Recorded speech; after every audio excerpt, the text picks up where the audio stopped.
wyse van 'n opening kan ek net sê baie welkom almal hierso by Nampo Alpha. Ek is Tobias Dooyer, ek is die hoofbestuurder van Graan Suid-Afrika. Ons is eintlik maar net die grondeienaars hierso. Dis heerlik om die Alpha span te hê en die hele doel, anders as graan, kyk ons hierdie keer na die lewende hawe. Dis heerlik om almal op die plaas te hê, dis julle plaas, dis ons plaas.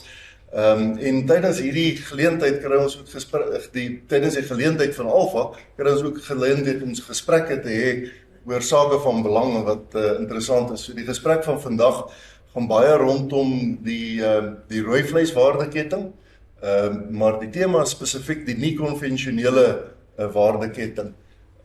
Wat ek nou al gesien het is die rooi vleiswaardeketting is bitter groot en bitter kompleks. Dewald is een van die grootste bedrywe in Suid-Afrika. Ek weet julle soms sê hulle is groter as graan. Dan sê ons maar altyd, maar julle vreet ons graan. Dus dat is ook nie min is, ja. Ja, dis groot. Ek dink ons besef nie altyd die grootte daarvan nie, want ons dink net bees. Ons vergeet die skaapkomponent daarvan, kom ons noem die kleinvee. En dan natuurlik iets wat 'n ongelooflike bydrae maak tot ons ekonomie, wat ons vergeet is bok. Ek meen die informele mark vir bok in Suid-Afrika. Ek dink dit blaas ons weg as ons dink wat gebeur met bokvleis in Suid-Afrika. En dis totaal en al, ek meen ons slag formeel in Suid-Afrika. Ons het laas jaar dit daar 'n bietjie opgesit. Ons slag 1200 bokke formeel. En die res is alles informeel. Dit is unbelievable. Ek het skaap groot geraak, ek het daar in die noorde van Afrika geleer, daar is lekker bok, as jy seker weet watter vleis jy kry, maar lekker bokvleis is reg. Maar kom ons begin aan daai punt, jy het nou eintlik, ek het jou laat inspring. Kobus, ek gaan vra dat jy nou net sê jou naam, waar kom jy vandaan, boerdery en seker tipe van dinge, hoe lyk jou vleiswaardeketting, hoe boer jy met vleis, hoe pas dit uit? Baie dankie Tobias vir die geleentheid, dankie ook aan Nampo Alpha, en regtig is 'n besondere geleentheid hierdie. En dis belangrik dat in 'n tyd wat ons leef wat baie produsente voel, hulle het nie regtig seggenskap of word nêrens hoor nie om hierdie tipe van forums aan te bied, so dankie daarvoor, ek dink dit is 'n skitterende gedagte. My naam is Kobus Bester, ek is al vir so 22 jaar beesvleisprodusent en ek nog 'n baie spesifieke definisie oor 'n beesvleisprodusent, want die feit dat jy beeste aanhou, is nie te sê jy is 'n beesvleisprodusent nie. Ek boer net buitekant Ventersdorp op die Klerksdorp pad, weerskante van die teerpad, so ek is eintlik letterlik hier in die pad af. Ek draai nêrens af nie, ek draai van hier af, as ek terugry plaas te draai ek reguit op die plaas. Ek is betrokke by die stoetbedryf. Ons is, ek is een van die direkteure by die LRF, ek is ook die rasdirekteur van die Simra Beestelers Genootskap, maar my passie lê daarin om goeie gehalte vleis winsgewend te kan produseer, met so klein as moontlik impak op die omgewing, en om dit dan ook volhoubaar te doen. Ek skoei my beginsels, en dit wat ek toepas, het sy op die plaas, as ook in die bedryf waar ek dalk 'n rol of 'n bydrae kan lewer, 100% op die visie wat die rooivleisbedryf het vir 2030. Ek sê spesifiek is die rooivleisbedryf se visie, nie die RMIS visie. Wat is die visie? Visie 2030, dit is 'n alonbekende visie, jy kan ook gaan Google byvoorbeeld, en dit fokus op spesifieke areas. Dit gaan nie net, en ek gaan vir Dewald later, of ek hoop jy gaan later vir Dewald die geleentheid gee om dit meer toe te lig. Maar wat belangrik is dat ons moet verstaan dat in jou boerdery onderneming, al is jy nie noodwendig by die punt wat jy vleis produseer, lewer jy 'n bydrae in hierdie waardeketting. En dit is belangrik dat ons seker maak dat dit wat ons doen is gefokus om 'n bydrae daartoe te lewer. En dit is wat hierdie bedryf volhoubaar gaan maak. En om volhoubaar te wees, beteken 'n paar daar's verskillende definisies. Nou, wat doen ek op my plaas? Ek beoefen ultra-hoë druk beweiding, ek is primêr 'n stoetteler, waar ek produseer genetiese materiaal wat 'n verskil sal maak om winsgewendheid te verhoog.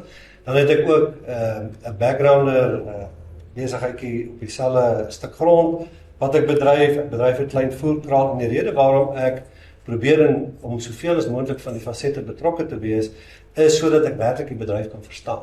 Dit help nie jy het 'n opinie, maar jy het nie belange in die bedryf nommer 1, en dan, as jy dan in 'n klein faset van 'n bedryf betrokke is, dink ek is dit belangrik dat jy jouself onderlê in daai deel. As dit 'n goeie kaalstelsel is, dan is dit reg. As jy konsentreer op backgrounding, of growers, verskoon die Engelse terminologie, maar dis maar wat die mense verstaan, dan moet jy dit 'n spesialis gebied maak, spesialis veld maak. Maar belangrik dat jy verstaan, en dit is wat ek te alle tye graag bepleit, dat jy moet in jou bedryf 'n verskil maak met die oog op dit wat ons graag wil bereik. Nou wat is dit ons wil bereik?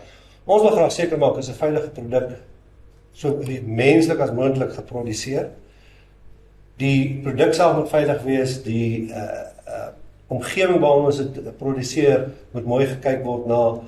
Dit gaan dan ook verder in terme van ons moet verstaan waar ons is in die bedryf. Met ander woorde, wat bedoel ek daarmee? Ons is op die oomblik 'n netto uitvoerder van beesvleis. Selfs nou in back and close hier.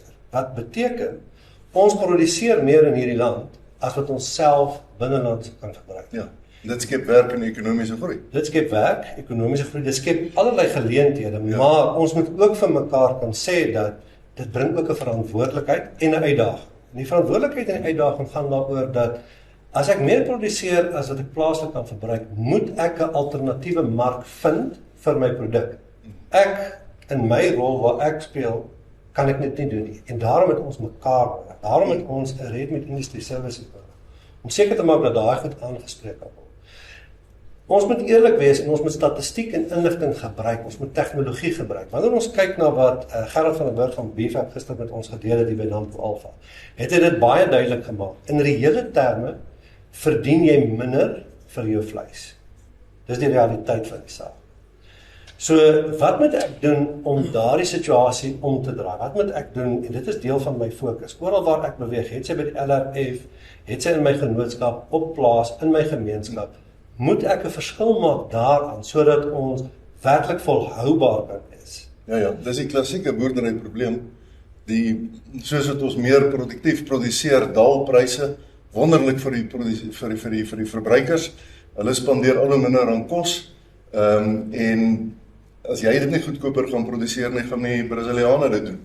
Nou, dis presies so, en wat ons moet verstaan is dat ons het nodig om seker te maak, dat dit wat ons oorproduseer, meer as wat ons plaaslik kan verbruik, en dit moet ons realisties wees daarmee. Ons het baie duidelik gesien uit die statistiek wat Gerard vir ons gister gewys het, dat die plaaslike verbruik van rooi vleis in die vorm van bees en skaap, en ons laat bok buite rekening, ons het nie die inligting, is besig om af te neem. Wanneer ons gaan kyk na per capita verbruik van beesvleis, sit ons by omtrent 11 kg per persoon in Nederland per jaar. Skaap 1,5 kg. Ja. So ek het nodig om die produk wat ons meer van produseer, ons wil dit winsgewend produseer, moet ek na 'n ander mark toe vat. Maar om dit reg te kry, moet daar seker gesondheidsreëls in plek wees. Back and close hier help ons nie op hierdie stadium nie. Goed soos ensootiese siektes, brucellose help ons nie op hierdie stadium nie. Daar's 'n klomp huiswerk wat ons moet doen om regtig seker te maak ons is volhoubaar in die toekoms. Ja. Dis ook belangrik, dink ek, dat ons produsente, die rolspelers in die waardeketting met die bedryf verstaan. Ek raak baie hartseer wanneer ek op Facebook of ander sosiale media forme artikels sien of opskrifte sien soos my verse moet verkoop vir minder, my versvleis moet in die slaghuis verkoop teen minder geld. Mense vergeet die feit dat wanneer jy vers slag, het jy net rondom die uterus in die omgewing van tussen 8 en 12 kg vet wat weggegooi word, wat nie benut word nie. Ja. Die feit dat so dierstadig groei. Ons is baie keer uit ons onkundige ongelukkigheid ons eie grootste vyand. Wanneer ek vir iemand sê, jy weet, shin, ek meen skenkel wat opgesny is, sopvleis, kos nou R170 in ons plaaslike slaghuis. Dan sê mense, dis verskriklik. Nou, kyk ek wat doen my vrou, kyk ek in die yskas, dan sien ek daarso is 'n pakkie pynappels. 450 gram, sy gekoop vir R80. Ja. Dit werk uit R177 per kilogram. Ja. Maar niemand sê iets daarvan. Ja. Ek meen, pynappel, opgesny in mooi blokkies by 'n baie bekende kettingwinkel, is duurder as rooi vleis. Ja. En deur daardie tipe van onkunde baie keer te gaan verkondig oor hoe duur is ons produk, wat doen ons? Ons sit ons eie bedryf onder druk. Ons sê vir ons potensiële kliënte, moenie ons produk koop nie, want ons wat in die waardeketting speel, is nie gelukkig met hoe dinge gaan. Ja. Daai klein goedjies wat ons aan moet werk. Ja, as boere skiet ons osself baie in die voet in terme van die boodskap wat jy buitentoe sit. Jy dink nie altyd mooi, maar ek dink die belangrikste ding, ons sit bietjie met 'n ekonomiese tragedie. Gerard se syfers maak my so bang. Die feit dat, want wat hy sê is ons gebruik minder rooi vleis. Hoekom? Want ons middelklas het nie meer geld nie. Hulle word armer. En nou moet hulle die middelklas groei nie meer nie. En dis, ek dink waar vleis uit die aard van die saak 'n geleentheid is, hoe gaan ons ekonomie groei? Ons moet meer effektief wees, ons moet meer mededingend wees, ons moet meer uitvoer. So, dis nou gesê van so ons het 'n bitter belangrike rol om te speel binne in die Suid-Afrikaanse ekonomie, net om die mense kos te gee nie, maar ook om die ekonomie te skep. Ek wil so 'n bietjie draai van net daar na jou toe voor te stel en te sê, maar hier sit jy, melk is die eerste woord wat gesê word, heeltemal van 'n ander industrie, maar jy sit ook in die rooi vleiswaardeketting. Hoe werk dit? Kyk, hulle het my gevra om vrae te vra, toe sê ek, maar ek weet bitter min van vleis, ek gaan dom vrae vra, toe sê hulle wel, ten minste keer verwag ons hierdie keer die dom vrae. So, julle moet maar met my vrae saamlewe. Ja, Tobias, dankie. Die suiwelbedryf is maar 'n moeilike een, so as jy dalk die domste vraag vra, gaan ek dalk die tuiste voel. Ek is Fanie Ferreira, ek is die uitvoerende bestuurder van die melkprodusentenorganisasie in Suid-Afrika. As jy 'n klein bietjie oor my agtergrond, ek het 35 jaar self gemelk, in van die hardste dele van die Oos-Vrystaat. Ek het dit altyd baie geniet, het was goeie dae, goeie jare, en die bedryf het al die jare vir my baie goed gesorg. Ek is so van 2015 af, is ek betrokke by die nasionale direksie van die MPO, en het ons hier na die einde van 2019-2020 baie sterk poging aangewend om ons organisasie bietjie te ontvorm of hervorm, om baie meer diensgerig te wees. Ons het regtig groot probleme gekry rondom dit, en het ons van direksievlak af 'n bietjie 'n dryf aan die gang gesit om te kyk, laat ons organisasie 'n bietjie hervorm om meer na die belang van die boer te kan omsien en te kan verstaan wat daar aangaan. En ek het in 2020 self opgehou melk, as gevolg van maar die groot drukomstandighede wat die binneland beleef het. Dis 'n eintlik 'n vak op sy eie wat mense dag of wat oor kan gesels, maar daar's baie druk wat ons moes deurstaan, wat net nie vir ons moontlik gemaak het om verder aan te gaan nie. Ek was eintlik op die punt om klaar te maak met die MPO, en toe is ek gevra om te help in die hervormingsproses waarmee ons besig was. Het die direksie my toe nou genader en gereken, ek is die enigste een wat tyd het om toe nou die herstrukturering te doen. En aanvanklik was die plan gewees om dit vir 3 maande te doen, en 5 jaar later sit ek nog steeds daar. So, miskien het ons iewers iets reg gekry. Tobias, ek dink net so 'n klein bietjie agtergrond oor die primêre suiwelbedryf, en ek dink dit is belangrik om net die konteks te stel om op die einde by die vleiskant van die ding uit te kom. Hier's sekerlik min van die paneellede of die boere wat hier so sit vandag wat nie ook vir jou sal sê hulle het een of ander tyd in hulle lewe het hulle gemelk. En ek dink is hier so in die vroeë 90's, die data wat ons het ons 28,000 melkboere in Suid-Afrika gehad. Ons het vandag 880. Die 880 melkboere vandag produseer amper 2 keer soveel melk soos wat die 28,000 geproduseer het. So ons vat so aan 11 miljoen liter per dag op die stadium. Die bedryf is baie interessant opgedeel. Die 3 kusprovinsies, Natal, Oos-Kaap, Wes-Kaap is natuurlik die grootste produsente. Tussen hulle 3 produseer omtrent 92% van ons melk.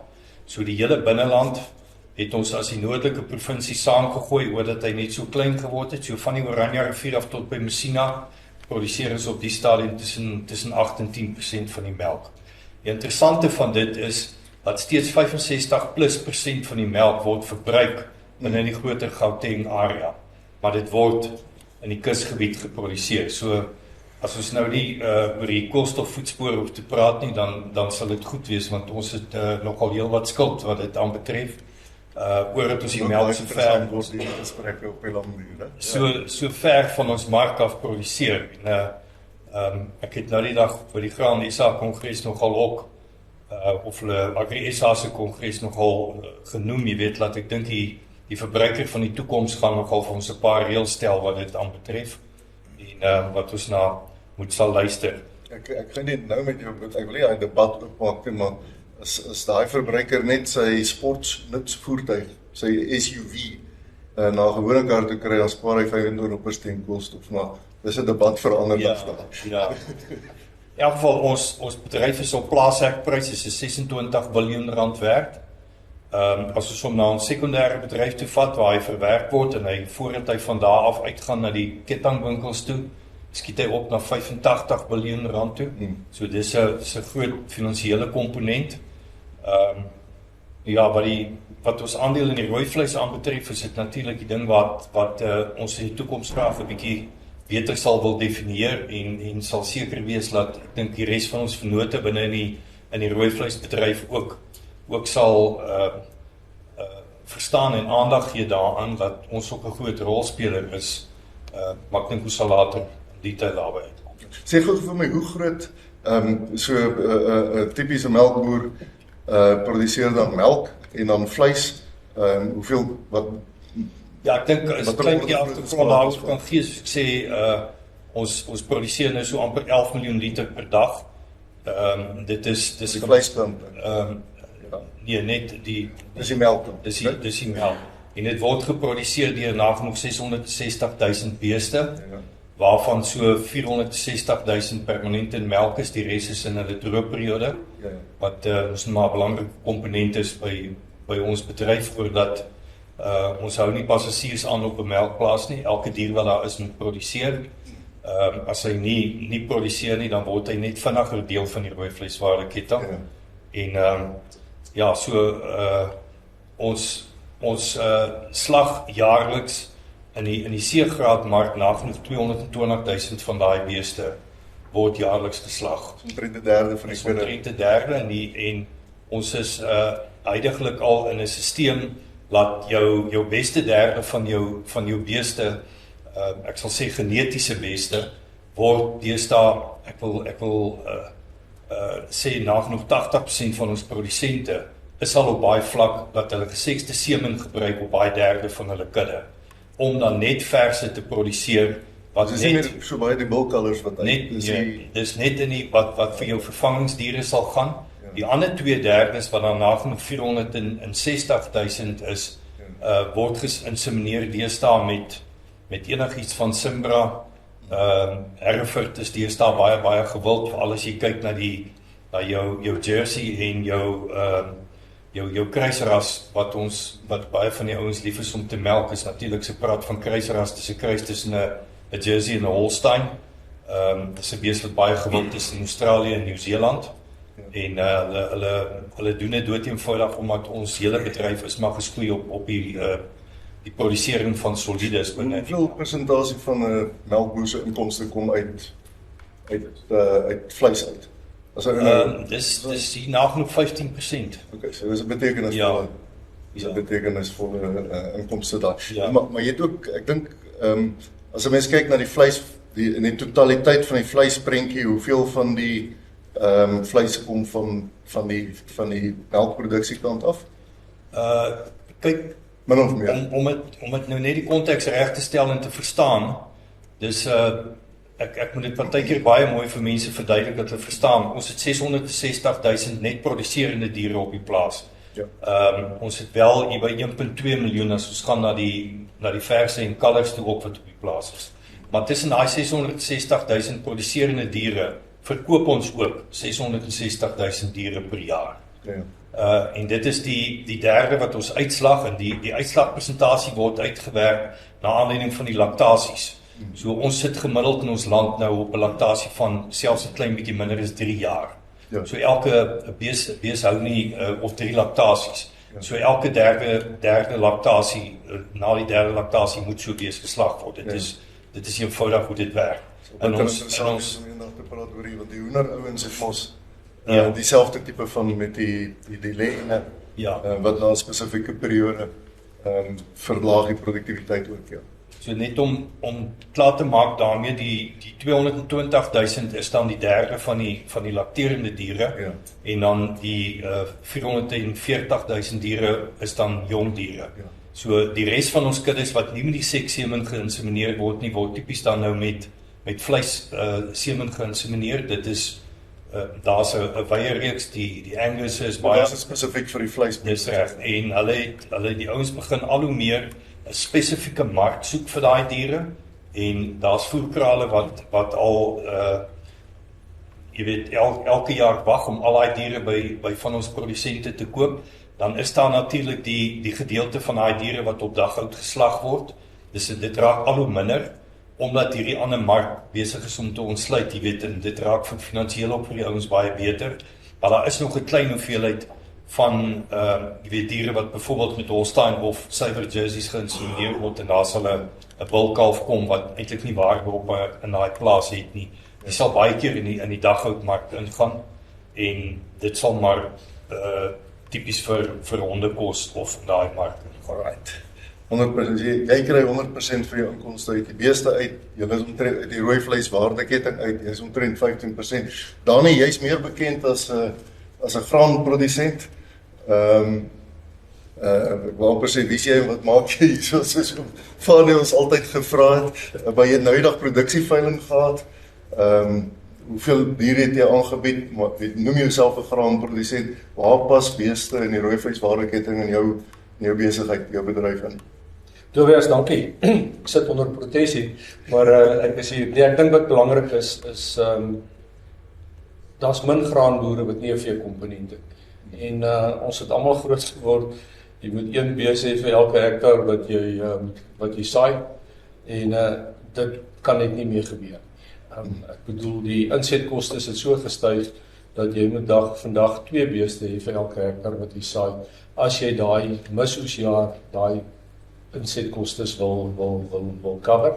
Ek dink dit kan net nie meer gebeur nie. Jy weet beter as ek dink die gemiddelde graanboer produseer seker deesdae op 1200-1500 hektaar droëland, dan moet daai ou nou 2500 beeste hê. Maal dit met 'n 6-7 hektaar per groot vee eenheid, dit bestaan nie. So wat belangrik is dis maar 'n risikomitigering vir ons om die vee te hê. Uit die aard van die saak het ons met ons lande in die wintertyd het ons surplus kos. So dis 'n add-on vir ons, en ons is maar eintlik op 'n speenkalfstelsel dat ons speenkalvers verkoop en daarmee saamgaan. Maar ek wil 'n paar goed sê rondom die industrie en rondom die bedryf, en ek wil nie hele graanbedryf wat ek deel van is heuning smeer om die mond nie, maar die graanbedryf in terme van 'n graan Suid-Afrika doen vir die boer baie meer as wat ons in die vleisindustrie sien. En ek hoop ons kan vandag se gesprek bietjie by dit uitkom om te sê, wat kort hier? En miskien het hierdie back-and-claw krisis wat nou ontaard, genoodsaak, laat almal van die MPO tot RMIS, tot RPO, tot NDKV praat en sê, hoe gaan ons hierdie krisis aanspreek? Jy sit by jou met landbouekonome, jy voorsien insetkostes, jy ontwikkel markte, julle sorg dat die uitvoere van sojas kan plaasvind, julle onderhandel die dieselrabatte. En dan wil ek vandag vra, is die vleisbedryf daar? Is ons graderingsstelsel wat ons vandag het nog relevant in die wêreld? Want my bietjie kennis is, hy lyk in Suid-Afrika so, hy lyk nie in die wêreld so nie. So ek as boer kompeteer nie met die ander Suid-Afrikaanse boere nie. Ek kompeteer met die wêreldboer. Ek moet graan kan produseer teen uitvoerpariteit. Ek moet in invoerpariteit dis jaar dat ek geld maak. Die uitvoerpariteit jaar moet ek oorleef. Ons moet die waardeketting effektiever maak in die vleisbedryf, want as die waardeketting effektiever is, dan maak almal geld. Van die produsent tot die slagter, tot die ou wat hom uitvoer. En my dilemma is, ek kan vandag 'n telefoon optel, ek kan 10 makelaars bel en ek kan my graan verkoop. As ek vandag besluit ek gaan my speenkalvers met die vrotmielies vir jaar voer en nie as 'n speenkalf verkoop nie, want daar's back-and-claw in my omgewing en nou moet ek my speenkalf teen 'n diskonto verkoop. Nou gaan ek hulle voer, maar as ek nie reeds met 'n slagpale 'n reëling het, ek kan nie net opdaag met 'n vet bees en sê ek gaan op hierdie slagpale slag. Want daai ketting het verander. Die voerkraal het sy eie slagpale, uit sy eie mark. So as ek nou my beeste daar wil inbring, dan word hy teen R3 diskonto gekoop, want ek is nie deel van die stelsel nie. So ons is nie effektief in die vleisketting nie. Ons laat nie alle rolspelers toe om eerlik te kan deelneem. So ek gaan bietjie stir vandag, ek gaan 'n paar goed nog later sê wat ek dink ons moet regkry, maar dis die voordeel wat ons het van om aan forums deel te neem, want ons wil almal wat hier sit, wil die bedryf beter maak. En as daar tekortkominge in my boerdery is, dan wil ek graag hê, help my, as daar tekortkominge in die bedryf is, moet ons met mekaar kan praat en ons moet hierdie ding kan vorentoe vat. Terug te kom, ons doen presisie boerdery. Ons probeer hierdie goed mos nou uit die aard van die saak in ons beeskuddes doen, en ek is glad nie stoeteler nie, maar ek verkoop goeie kommersiële diere wat waarde toevoeg tot enige aanhouse boerdery. Ou wat nie wil verse groot maak nie, ek maak verse van groot, ek verkoop baie diere. Ek kon tot nou toe dit reg kry deur 'n goeie inentingsprogram op BN. My kudde is nou 35 jaar BN vry. So 'n ou dag op en hy sê ek koop hier 'n skoon dier. Maar nou kom hier 'n nuwe klap van 'n back and claw wat ek nou niks mee te doen het nie. Ek kan nie my diere ent vir dit nie. Ek kan nie 'n waarborg gee dat hy nie by my gaan inkom nie, want ek kan myself nie beskerm nie. En dis waar ek vra, jy het landbouekonome, ons rooi vleisindustrie, daai nuwe voertuig, kom ek noem hom nou in my kop, Vee Suid-Afrika. Vee Suid-Afrika moet veearts hê. Vee Suid-Afrika moet protokolle hê. Vee Suid-Afrika moet kan onderhandel om enstowwe by die privaat sektor, die IP's daar te kry, dat die privaat laboratoriums ons hierdie goed kan maak. Ons is nou 30 jaar in 'n nuwe demokrasie. Ons weet die staat kan niks mee doen. As ons nie hierdie goed as industrie en as bedryf in ons eie hande neem, gaan ons nie kan kompeteer met die wêreld daar buitekant. So ek wil graag 'n organisasie daar sien wat my kan adviseer. Moet ek my speenkalvers verkoop? Moet ek backgrounding doen? Hoe lyk die somme moet ek voer? Ek soek een wat met back and claw kan kom en vir my sê, hier het ons jou enstof gekry. Hier kry ons internasionale enstof. Die enstof wat ons tans in Suid-Afrika kry, word net gespuit by kuddes wat uitbreek en hy werk net 6 maande. Dis 'n waterbasis enstof. Ons moet 'n oliebasis enstof kry. Daar moet merkers in wees. Laat ek vir die ou wat my beeste kom koop kan gemoedsrus gee en sê hierdie ding is langtermyn geënt. En ek wil nie in die entingsdebat ingaan nie. Dis 'n debat op sy eie. Ons kry nie eens BM in die landbeheer. Hoe gaan ons back and claw beheer deur elke 6 maande? Hierdie goed te ent. Maar 'n sterk industrieliggaam gaan ons help om hierdie ding vorentoe te vat. En ek dink ons sal later 'n bietjie die gesprek by daai goed kom. Jy het die debat so 'n bietjie oor die koolstofvoetspoor oopgemaak en ek wil nie so toe gaan nie. Ek wil net sê, ek sien nêrens daai massa sojas en mielies wat ons produseer in koolstofdioksied uithaal. Waar word dit in die somme van die koolstofvoetspoor gebring? Die bietjie diesel wat die graanboere gebruik om te plant en die kunsmis, maar dit wat hulle skoon maak met die gewasse op die land. Weereens, dis 'n geveg vir 'n graan Suid-Afrika. Ek het 'n sterk industrieliggaam nodig om daai geveg vir my te veg. Ek as boer kan hom veg. Ja, dankie. Daarin is altyd ek bly die nog so veel oor graan Suid-Afrika. Ek wil net sê ons het nie net landbouekonome nie. Moenie vergeet die klomp pad toe. Ek is altyd Navorsers, julle het al. Navorsers, ek wil nie te veel julle speel. Maar hulle van my sê, want ek is 'n landbouekonoom, so dan kom ek in die moeilikheid.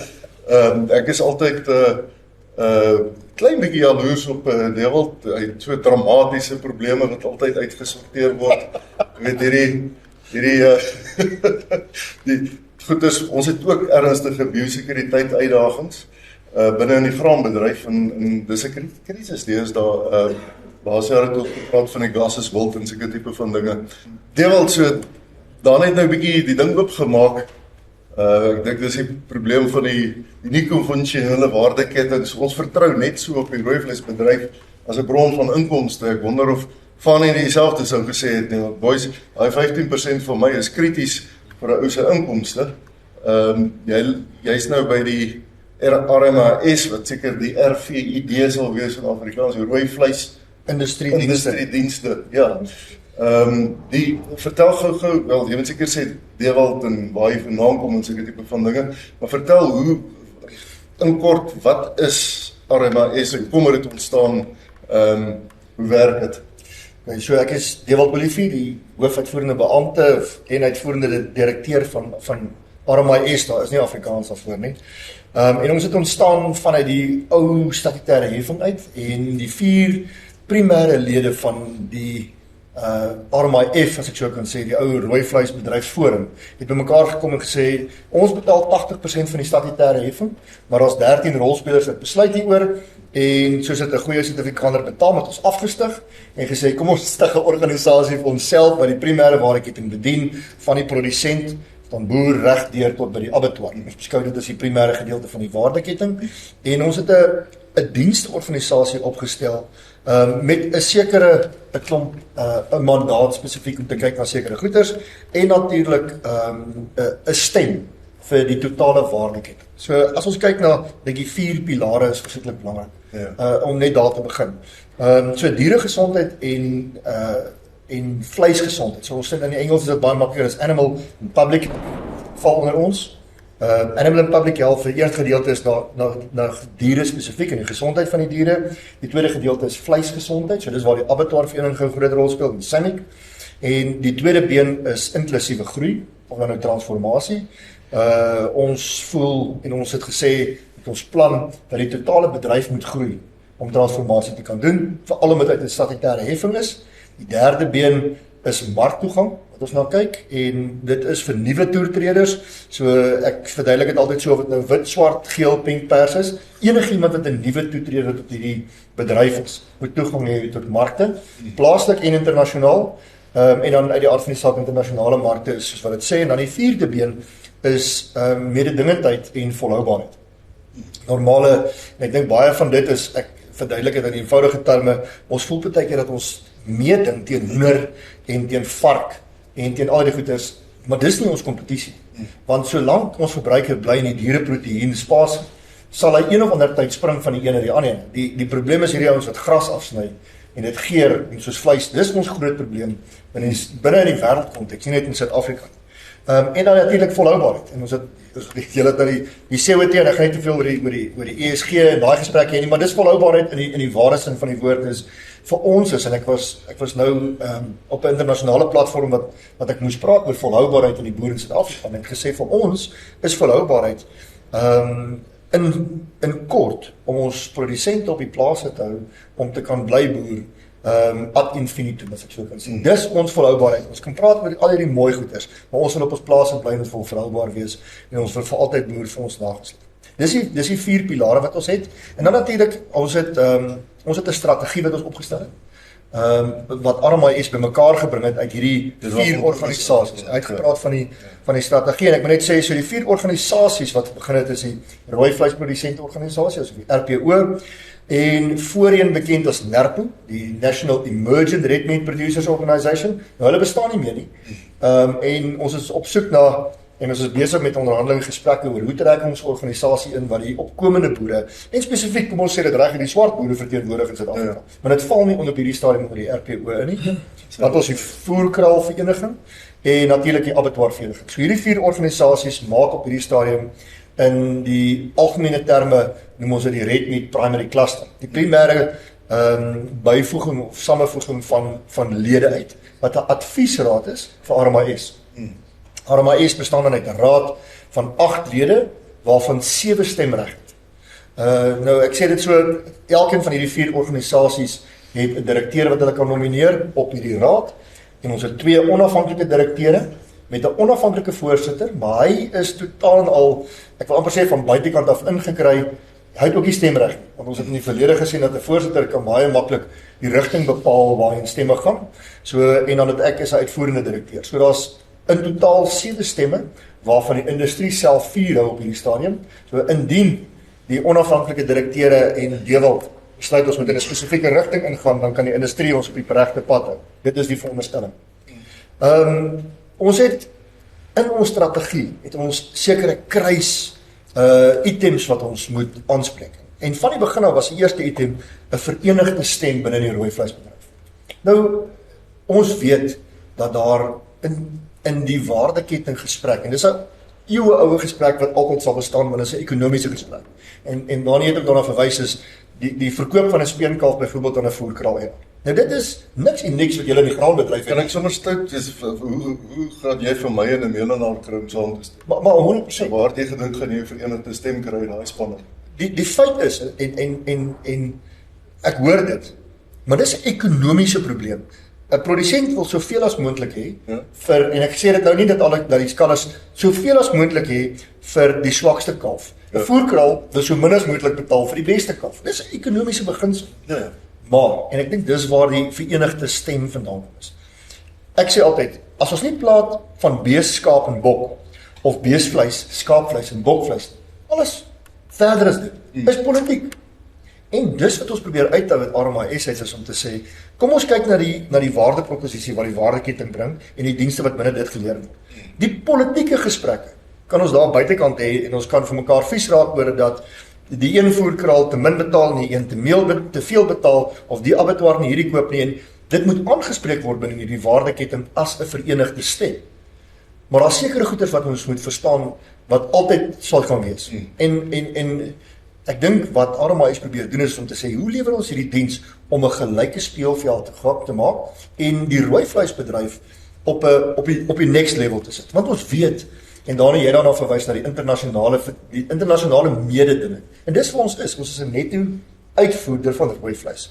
Ons betree die wêreld van Australië. Nou almal aspireer en ek meen ons kan nou baie sê oor die Australiërs.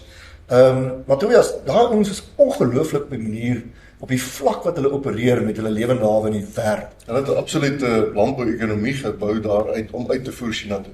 Nee, 100% en hulle moet dit doen. Ek bedoel, hulle is baie soos Namibië in die opset dat hulle moet uitvoer want hulle het nie genoeg vleiseters binne hulle land. Ja, dit wat 16, 17 miljoen, nee, ek dink bietjie meer. Yes, ja. Maar ek bedoel hulle is ek wil sê amper die mees suksesvolle en gesofistikeerde rooi vleismark of verskaffers in die wêreld. Hulle is presisie boere par excellence. En ons moet dit eet wat ons kan. Ek wil nie die vis aan hulle gebruik nie. Ons moet die choppie eet en die been los. En van wat hulle doen, want hulle doen dit ongelooflik goed. En RMIS, ons het gaan kyk na dit. Ons is eintlik geskoei op die Meat Livestock Australia model. So ons het juist gaan kyk oor hoe doen die Australiërs dit met 'n diensverskaffersorganisasie en gesê, kom ons aspireer om soos hulle te lyk. Nou ons moet onthou dat RMIS het begin in 2022. So ons is 3 jaar aan die gang. Waarvan die eerste jaar maar 'n oorgangsfase was om uit 'n ou stelsel uit te kom. En ons het vir die eerste jaar was RMIS het bestaan uit deelwat. Ek meen, dit was net ek gewees wat 'n span bymekaar moet sit en waar ons vandag staan met 'n span van 9 mense. Nou, ek sê trots net 9 mense, maar en ek dink dit gaan ook nou 'n deel wees van hierdie gesprek. Dis totaal ontoereikend vir dit wat ons moet doen binne RMIS net 9 mense. En die grootsheid van hierdie bedryf, as ek net kyk na en luister wat Fanny sê en wat jy sê Kobus met betrekking tot dit wat moet gebeur. En as ons kyk na ons strategie oor dit wat moet gebeur. Ons kan nou daarin gaan. So ons het 'n gesprek gehad rondom binne in die bedryf om te sê waar was ons grootste hakplek gewees met betrekking tot die staat. Want ons kan nie die staat uit hierdie vergelyking uithaal. Hulle speel 'n ongelooflike belangrike rol, maar daar wil ek saamstem. Ons moet, en ek sê dit altyd Tobias, ons moet beheer neem oor ons bedryf. Dit is nie, die regering is nie beesboere nie. Hulle is nie skaapboere nie, hulle is nie bokboere nie. Hier is ons bedryf. En wat ons doen op 'n groot mate is, en ek is baie passievol daaroor is, ons gee die probleme die hele tyd terug vir die regering en sê, gee vir ons 'n oplossing. Dan gee hulle vir ons 'n oplossing. Nee, dan sê ons, wat het julle gedink? Hoe dink julle om hierdie oplossing te implementeer? In plaas daarvan dat ons sê, dis die oplossing wat ons wil sien, dis hoe ons wil hê dit moet lyk, en dis hoe dit geïmplementeer moet word. Ek wil so 'n bietjie praat, So ek dink dis 'n groot gedeelte van dit wat ons wil doen binne in RMIS om te sê, kom ons bring die oplossings na die tafel as 'n waardeketting. So die gesprek byvoorbeeld onder andere met die kantoor van die minister is 'n waardeketting gesprek. En omdat ons daai gevegte het en jy sê dis niks unieks in 'n geval binne die landbouomgewing nie, maar moet ons 'n verenigde stem na die regering toe vat. Want sodra ons, en hulle is slim, sodra ons as 'n verdeelde waardeketting voor hulle staan. Dan sê hulle nee, gaan sorteer julle probleme uit en as julle ooreenstem, kom julle terug na ons. Vir jare was ons so verdeel geweest, terwyl dat ons eintlik niks reg gery het nie, dat ons besig was met mekaar, met persoonlikhede, en op die einde van die dag oor, hoe moet hierdie geldjies verdeel word, en wie moet nou wat kry? In plaas daarvan om te sê, hoe vat ons hierdie bedryf? En ek gebruik altyd die analogie, ons is besig om dood te bloei. As ons nie, dit wat ons het vat, en ons maak dit suksesvol, sodat ons daai sustainability of volhoubaarheid vir die ou op die plaas het, vir die voerkraal-eienaar, vir die abattoir, want hulle almal speel 'n rol en die een kan nie sonder die ander bestaan nie. As ons dit nie gaan doen nie, en ek sê dit met baie respek onder die Brasilianers, ongelooflik 'n model by hulle. Die kwaliteit van hulle produk is laer as ons. Maar weet jy wat? Ons het nie 'n graderingsstelsel. Ons kan dit nie bewys nie. En as ons nie gaan saamstaan om daai tipe goeders te begin implementeer nie, gaan ons net nooit daar kom nie. En ek is passievol oor die feit dat ons alles het in ons land. Ons weet, ons het 'n produk wat gesog is wêreldwyd. Hulle sê dit vir ons. Maar weet jy wat? Ons kry nie die premies daar buite nie. Hoekom? Ons kan nie saamstem oor 'n graderingsmodel nie. Ja. Onder andere, dis een van die Dis 'n redelike krisis. So ek is half jaloers en verbaas oor 'n paar goeders. As ons kyk na die graanbedryf, ons is soortgelyk, maar ons het nie een enkele organisasie wat dit doen nie. Ons sit met die SAGL, die graanlaboratorium, en op die graanlaboratorium sit daar die 3 besturende, of die melenaars en die produsente melenaars en die verwerkers en die verkopers en so, die bakkers en so. Ons het dan die graaninligtingsdienste, wat ons dieselfde tipe van ding het. So, in feite het ons sinne so half afgebreek oor 'n klomp verskillende goeders. Ons het die tegnologie en teelagentskap SACTA, wat daai kant is, en dan het ons Sosia, wat kyk na die wintergrane, wat daai kant is. So ons het amper 'n gefragmenteerde ding in die graan, so julle het een ding, en ek dink Back and Close sit natuurlik verskriklike druk op die stelsel. Dis normaal dat almal bietjie fisies vir mekaar, weet, want die druk is groot, maar hoekom sukkel julle so met 'n enkele organisasie om, jy weet, julle het 'n pragtige struktuur. Wat is die behoeftes daar buite wat jy dink die ouens vra? Wat is die goeders wat gedoen moet word? Of die probleme, hoe sien jy dit? Die grootste enkele menslike ding wat moet gebeur is. En dit gebeur tot 'n mate, en ek dink dit moet nog baie meer gebeur is. Almal wil gehoor word. En ek dink ons moet begin besef, ek was by die voerkraalvereniging voorheen gewees, en ek het nie, al die voerkraal in Suid-Afrika was nie lid by die voerkraalvereniging. Maar wat ontsettend belangrik is om by daai voerkrale uit te kom wat nie lid is van die voerkraalvereniging en by hulle te hoor. Eerstens, hoekom is hulle nie lid nie? En die tweede plek is nog steeds te hoor wat hulle sien gebeur, want hulle speel 'n rol. Met die navorsing wat Gerard hulle vir ons gedoen het by BFAT, was dit presies dit gewees om te sê, ons het hierdie groot rolspelers. En dit is so, ons het 'n Caran Beef, 'n Sparta, 'n Beefmaster en 'n Charmer, en hulle speel 'n ongelooflike groot rol. Maar die kleintjies, en ek dink as ons kyk na die melk, die suiwelgedeelte, ek dink byvoorbeeld Beefmaster koop 'n klomp van die beef to dairy diere. Ek weet hulle koop dit so in.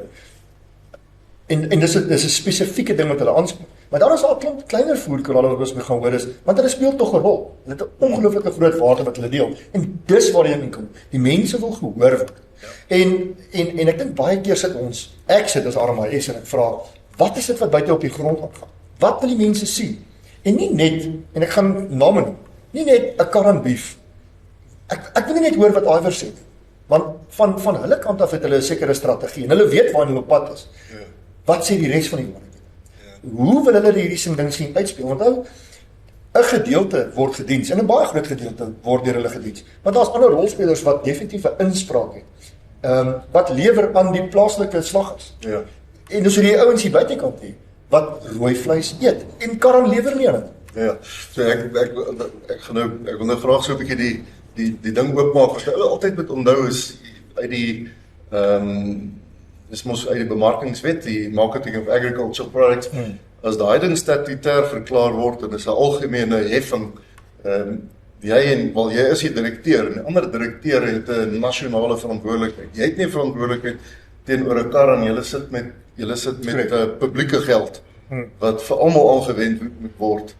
En nou word die uitdaging, hoe luister jy vir almal? Ek wil graag so 'n bietjie hier 'n draai maak. Ek gaan sommer so Ek gaan Daniel van Kobus. Ek dink Dewald en ek moet julle geluk wens om in 3 jaar te kom waar julle gekom het.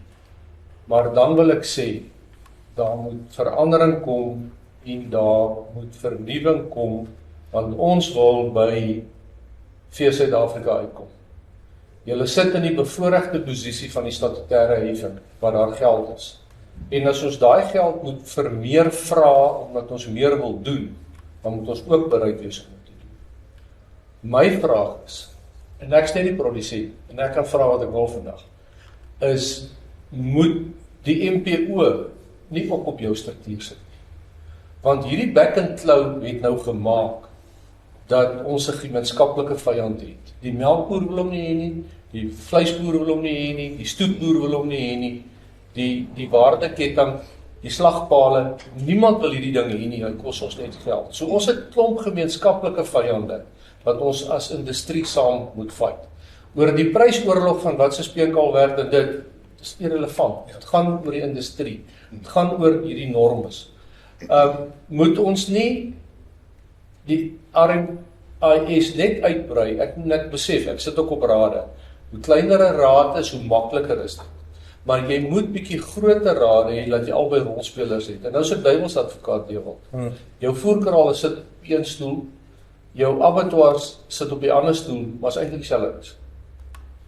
En dan jy net die RPO daar, en dan ons sukkel om nerpo te kry. En die punt wat ek wil maak, as ons as industrieliggaam wat die paar groot melkboere 'n besluit neem, die kleiner melkboer gaan saam. As ons 'n brug bou oor 'n rivier vir om te kan veilig oorkom met back and claw, dan daai selfde klein boer kan oor daai selfde brug ry. So die industrie moet die gesonde besluite neem, of die groot boer en die klein boer kan daar kom.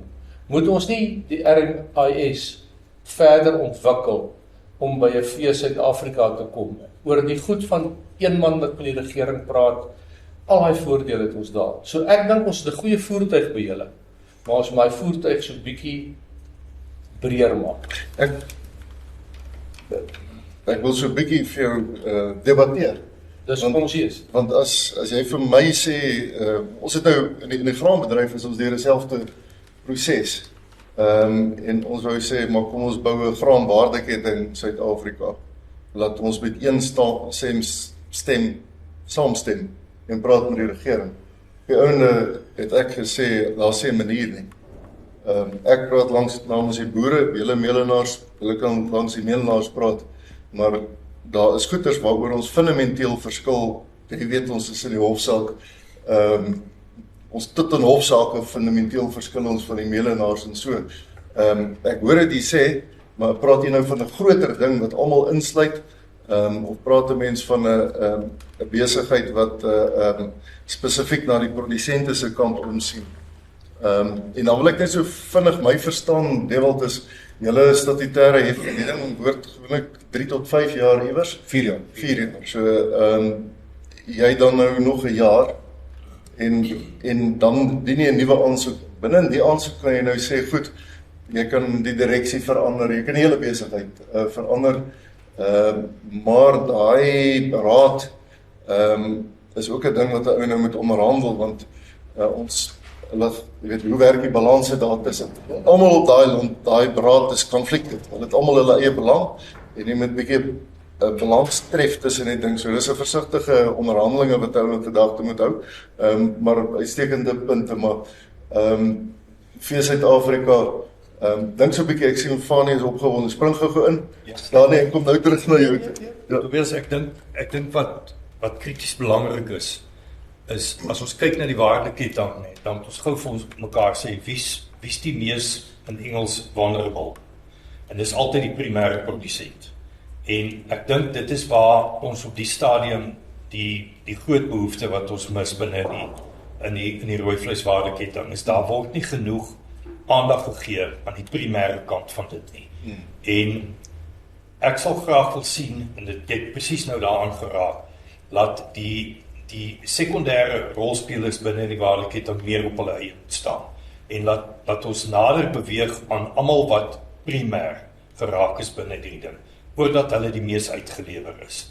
As jy gaan kyk binne die doelstellings van die Nasionale Bemarkingsraad en spesifiek gaan lees wet 47 van 96 wat die MAP Act is, soos wat hulle sê, dit is die bemarkingswet. Daar's 4 doelstellings binne hom. Wat die enigste ene wat eintlik die belangrikste is soos hy in Engels geskryf is, the viability of the industry. En daai ding kom altyd vir my terug primêr toe. En ons het nie genoeg beskerming vir die primêre produsent nie. Ek voel dat die res van die waardeketting, jy weet soos byvoorbeeld in die suiwelbedryf, ons is prysnemers 100%. Ons het bitter min beheer oor dit wat ons vir ons prys kry. Jy kan bepaal dit wat op jou plaas is en daar kan jy verbeter. En jy kan jou potlood skerp maak soveel soos wat jy wil. Jy het nie veel beheer oor dit wat vir jou aangebied word nie. Waar ons sekondêre rolspeler het die vermoë om waarde toe te voeg tot sy produk. En hy kan, as hy by die winkel gaan aanklop om hierdie produk te verkoop, het hy 'n bietjie van speelruimte binne in daai ding wat ons nie het nie. En dit kom terug na die rooi vleis waardeketting toe ook. Ek dink Daniël het begin daarmee om te sê, jy weet, jy het nie veel van 'n keuse nie. Jy moet maar in 'n plek speel. So my pleidooi sal wees dat ons meer gaan fokus op dit wat primêr op die plaas gebeur. En jy weet as ons net bietjie ons koppe optel en jy kyk op sosiale media en jy weet wat daar aangaan, die geraas wat ook in die agtergrond gemaak word, dan dink ek is dit belangrik dat 'n mens tog probeer raak sien. Hoekom gebeur hierdie goed? En wat wil daai ouens vir jou sê? Sonder om individue en mense raak te sien. Daar's 'n probleem. Ek en Kobus het vroeër daaroor gepraat. Jy weet, as jy 'n kleiner rooi vleisprodusent is, het jy deesdae 'n probleem. Want jy sukkel om dit te maak.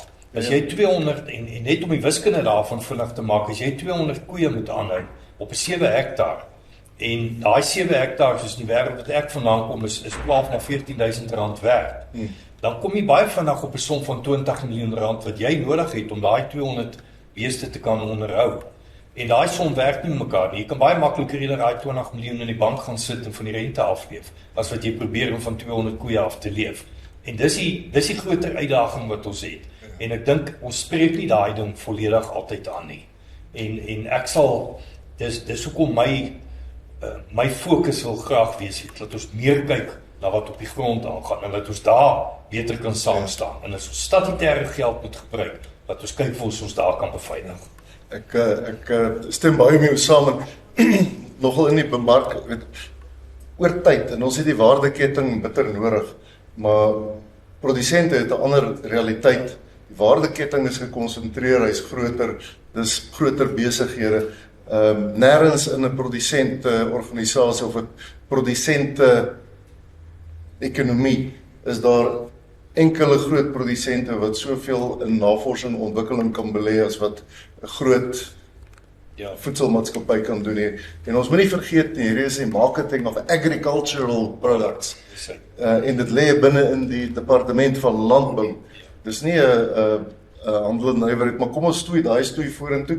Ek stem eintlik saam, die balans moet bietjie oorswaai, maar ons moet altyd 'n balans hê, want elke mielie wat ons verkoop eindig op die ou einde in snaakse vorm, of dit nou cornflakes of mieliepap is, snaakse vorme, en as jy weghardloop van die waardeketting, verlos jou verbruikers jou. Vannie, maar wat baie spesifiek, wat wil julle hê van RMIS af? Of van die dienste af, algemeen? As jy wat moet ons gedoen kry? Wat is die uitdaging van primêre van die veeprodusent vandag, en dan praat ek spesifiek uit 'n melkperspektief uit. Ons groot probleem is back and clap. Dis 'n siekte wat, soos wat hy huidig in Suid-Afrika hanteer word, kan hy ons bedryf uitroei binne maande. Ek dink dis nie 'n geheim nie, almal weet dit daar buite, dat die melkkoei in 'n absolute besonderse manier aangetast word met back and clap.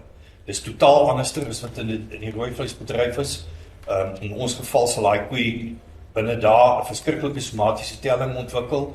Daarna is dit baie vinnig erge mastitis en daai beeste in meeste gevalle verloor die meeste van daai beeste. En met die huidige inentingsstrategie wat ons het en die 3 maande enstof wat ons van Botswana gebruik, is totaal oneffektief. Ons het nou in Heidelberg 'n melkboerdery wat vir die tweede keer nou positief is. Hulle laaste keer wat hulle geënt het, is nou vandag 2 maande en 3 weke terug. Ja. So daai enstof het nie eens 3 maande gehou. Ja. En daai koeie is weer. Daai boer rapporteer aan my dat dit is nou 10 keer erger as wat die eerste keer was. Ja. Dit is ons probleem. Ons sit met protokolle wat nie vir ons werk nie. Ons sit met 'n enstof wat ons nie het, wat ons nodig het, wat ten minste 12 maande dekking het en wat natuurlik die merkstof in het. Daar is in die wêreld enstowwe wat gemaak word wat vir ons kan aanspreek. En ek dink dis die ding. Ek het deelwat baie gepraat daaroor. Ek dink nie ons gaan vreeslik verskil daaroor nie. Dis goed wat net gedoen moet word. Ons voel net partykeer van Suidel se kant af, ons word nie altyd presies gehoor nie. Daar word dalk meer aandag gegee aan die rooi vleisbedryf in terme van as dit kom by back and claw, terwyl ons eintlik die mees vulnerable in die ketting is. So dis een van die groot goed wat ons in 'n toekomstige model waar ons dalk meer samewerking of verteenwoordiging het, baie beter kan saamwerk. Dan kom terug na jou toe. Ek weet nie alles wat jy doen nie, maar ek weet graanprodusente soos jy het die polisie se werk al begin uitsorteer met kameras en saamwerk. Jy het al die paaie departement oorgeneem, jy het die departement van gesondheid oorgeneem met klinieke, jy het die departement van en so kan ek nou aangaan. Wat is dit wat ons moet doen in die rooi vleisbedryf en 'n paar gedagtes rondom hoe om dit effektief te kry. Ons het begin daar by die Livestock Incorporated, maar hoe moet mense doen en wat werk in terme van samewerking as mense dit vorentoe vat? Dit is 'n ding belangrik. Ek dink hier's 'n goeie voorbeeld van back and claw. As die MPO op die RMIS is, kan hulle saam na die regering toe gaan en sê melkboere sien sy bees 2 keer 'n dag of party 3 keer 'n dag. Hy kan sy kudde ent elke 6 maande, want 'n melkboer is gekeer om dit te kan doen. Ons as vleisboere, die goeie boere kan dit doen, maar die gemiddelde ou gaan dit nie doen nie. So hier kom ons sê, ons maak 'n uitsondering op back and claw. Melkboere ent julle beeste voorkomend, want hy kan 70% van sy kudde verloor. My bees word 2 weke siek en hy's gesond. So hier's 'n goeie voorbeeld van as die industrie daar saam is, en ek stem saam met jou. Die produsente moet hulle self organiseer en hulle moet beter wees en hulle eie dienste lewer. Maar hulle moet goed daar verteenwoordig wees, dat daar waar ons by die industrie goed kom, dat die RMIS vir ons daai goed doen. En ek dink, as jy vandag vir my vra, waar is ek lid van 'n vleisorganisasie, dan weet ek nie asof ek 'n lid van die RPO is nie. Dalk trek hulle vir my geld af, dalk trek hulle af, ek weet nie. Want niemand het my nog genader as ek deel van 'n organisasie. Die Graan Suid-Afrika benader my gereeld en ek betaal my heffing en ons gaan aan. So die punt wat ek wil maak is, ons moet RMIS daar juis kry vir hierdie krisisgoed, vir die industrie, vir die bedryf, vir die gradering. Ek bedoel, daai gradering moet op 'n nasionale vlak uitgesorteer word. En as ons hom nie daar uitsorteer nie, dan sorteer jy hom soos jy met 'n hofsaak uit. So iewers moet jy die forum hê om hierdie goed te kan vorentoe vat. En ons moet met mekaar praat, ons moet mekaar eerlik wees, ons moet vir mekaar sê, hoorie, jy knyp myne. Ek sien jou nou terugknyp. Ons sal so 'n bietjie moet dink oor hoe sit ons ouens op RMIS, op die ouens soos jy gesê het, hou dit klein, hou dit dinamies. Die oomblik as 'n ou melk opsit, dan gaan die abattoirs en die voerkraal ouens sê, maar in daai geval is die hele balans verkeerd. Ons moet nou hier ook ouens bysit en dan het jy nog 6 ander ouens wat bestorm en sê, maar hulle moet ook op die raad wees. Nou moet so 'n bietjie dink, hoe hou jy dit klein en dinamies? Maar Kobus, ek wil nou terugvat, jy's nou ongelukkig die suiwerste rooi vleisman hierso. Wat hoor jy van die ouens van die ander kant af? Is jy gemaklik daarmee as die melk ouens nou in jou sop wil kom roer en maar wat sien jy? Waar sien jy die raakpunte van die voort? Ek sou sommer stout oor die sop. Ek mag vir jou sê, ek kyk dit vanuit 'n meer holistiese, maar gespesialiseerde pakpunt. Ja. Wat bedoel ek dan? Ons het spesifieke doelwitte wat ons moet en wil bereik. Ons moet dit bereik, anders gaan ons nie volhoubaar wees nie. Ons moet eerlik wees daaroor. Alles dui daarop, ons produseer in reële terme teen laer as 15 jaar terug se vlakke. Dis die realiteit, selfs met die prysvlakke wat ons vandag baie opgewonde oor is, wat ons nie konstant kry per maand, is dit een van ons uitdagings. So nou is my vraag altyd goed, as ons weet waarheen ons op pad is, as ons verstaan wat dit is wat ons graag wil bereik, dan moet ons van onsself gaan sê, goed, vir watter rede kry ons dit nie reg nie?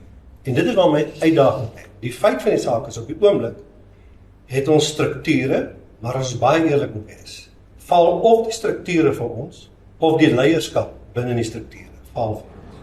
Nie almal in die strukture is sleg nie. Nie almal kan ons net dood eenvoudig weglaat nie, maar ons het leierskap nodig, in terme van visie, in terme van rekenskap. Met ander woorde, ons het ouens nodig wat kan opstaan in die bedryf en sê, ons het ingekoop in 2030 se visie.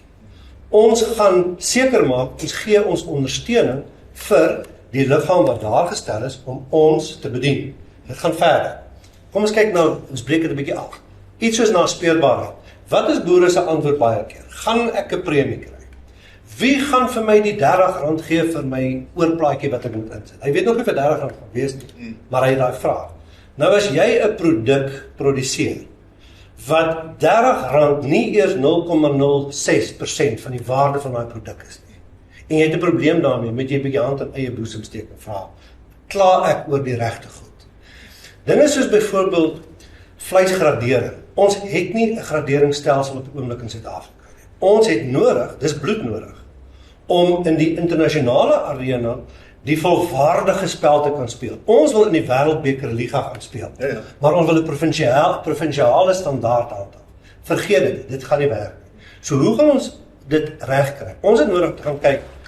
Die behoeftes is duidelik, die behoeftes in die bedryf, die doelwit wat ons moet bereik, het verander oor tyd. Ek kan dit vir julle baie vinnig vir julle uiteensit, as julle wil weet.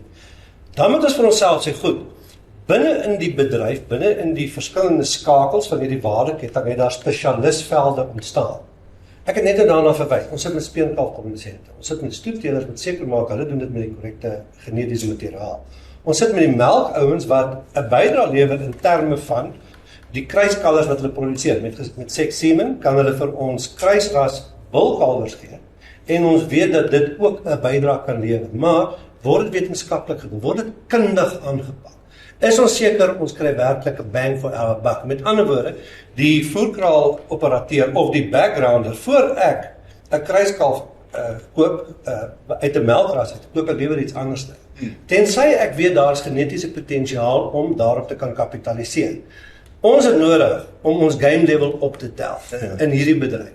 En dit beteken, ons het leierskap nodig, ons het strukture nodig. Ons kan nie aanhou, en ons wil dit nie hoor nie, maar ons wil heeltyd preserveer dit wat ons dink ons gehad het, wat eerbaar was. Vergeet dit, dis verby. As jy nie meer vandag relevant is nie, as jou ledegeld vir jou sê, jy sukkel om kop bo water te hou, meneer, moet jy weet, dis omdat jy as organisasie nie meer relevant is nie. En dan moet jy vir jouself sê, goed, gaan ek die deure toemaak, of gaan ek relevant raak in hierdie bedryf? Gaan ek deelneem aan 'n bydrae tot sukses en volhoubaarheid, want slegs dan het jy bestaansreg. Jy kan nie net aanspraak maak op bestaansreg, omdat daar huidige strukture is, wat vir jou 'n sagte plekkie voorberei het. En dit is waar ons moet begin. Verstaan duidelik, waarheen is ons op pad? Dan moet jy vir jouself sê, ondersteun my huidige strukture dit. Ondersteun my huidige strukture in die huidige formaat dit. Daai goed wat ek na verwys het, verskillende vertakkings in terme van primêre produsent, in terme van speenkalfproduksie, langwiener, klein voerkraal, groter voerkraal, al daai goed, osproduksiestelsel, graasvet, al daai komponente, ek noem dit sommer forums of belangegroepe, binne die waardeketting, waar word daai mense gehuisves? Gister het daar 'n spreker van Beefmaster se voerkraal met ons gepraat. Hy het baie duidelike behoeftes gestel. Daar's 'n behoefte vandag dat ons uitkom by 'n liggaam wat oorkoepelend kan seker maak dat sekere goed aan voldoen word. Hulle wil weet, as hy 'n backgrounder koop by 'n geakkrediteerde backgrounder, daar is nie so ding soos 'n geakkrediteerde backgrounder nie, maar as die kalf se roeme nie gebrand het, daar sekere protokolle, sekere standaarde. Ons praat van VPN 59. As jy praat met mense, dis 'n veterinary practice note. Ja. As jy daaroor praat met mense, dan verstaan mense nie wat aangaan nie. Dan sê ek, maar jy wil uitvoer, maar jy verstaan nie wat gaan aan in jou bedryf nie. Jy het nodig om jouself op 'n volgende vlak te plaas. En ongelukkig, dit verg kundigheid. En op hierdie stadium het ons nie daai kundigheid beskikbaar agter elke bos nie, maar die kundigheid bestaan. Ja. En ons het nodig, en ek stem saam met wat Dani gesê het, ons het nodig om ons bedryf uit te brei. Ons kan nie aanhou om, jammer ek is klein manier te lewe nie. Ek wil ook die Aussie kan aanvat. Ek wil ook die Amerikaner kan aanvat. Ek het nou die vorige gehad, 3 weke terug, uit die laaste 2 weke het ek meer as 'n week gespandeer met een van die top Australiaanse genetici in Australië. Bob Weber was hier van Amerika. Hoekom doen ons dit? Ons vergewis onsself van wat gaan aan in die wêreld. Ek wil met daai ou kan kompeteer. Ek wil my doodmaak nie. Ek kan nie. Ek is te klein, maar dis nog nooit my behoefte gewees nie.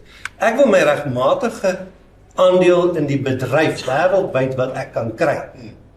Dis wat ons nodig het.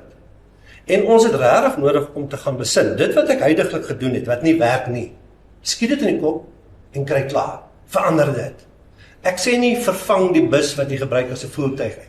Maar as die drywer waaragtig nie vir jou kan vat in die rigting waar jy wil gaan nie, haal die drywer agter die wiel uit. Laat hy maar agter gaan sit en sit die regte ou agter die wiel. Maar op hierdie stadium dobber ons rond.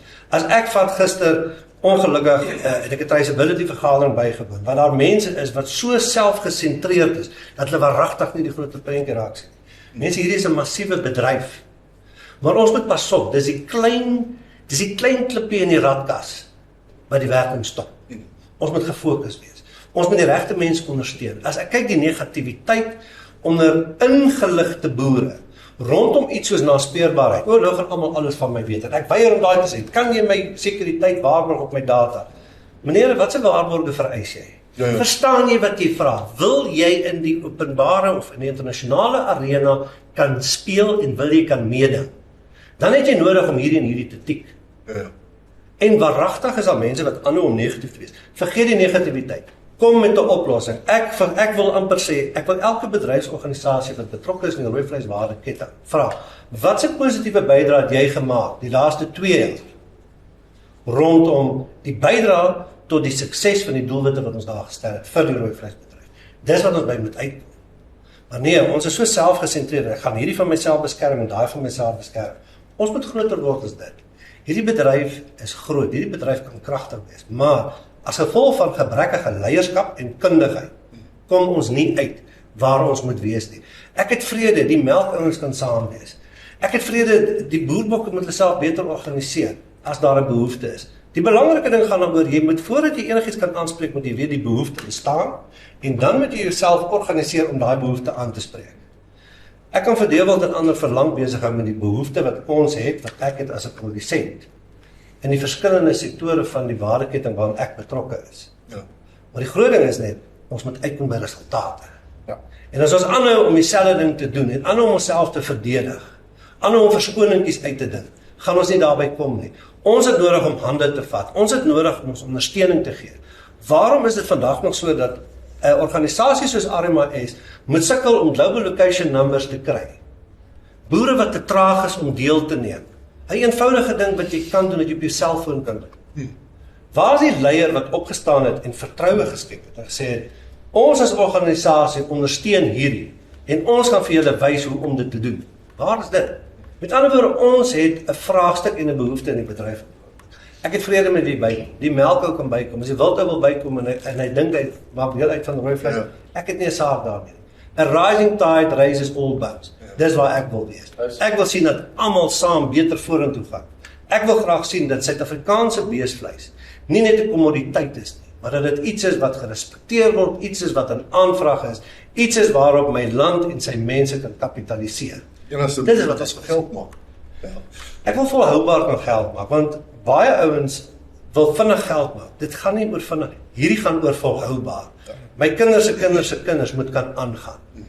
Ek wil daai goed wil ek in plek kry. Hierdie is nie net 'n vinnige operasietjie nie, maar ons het regtig kundiges nodig.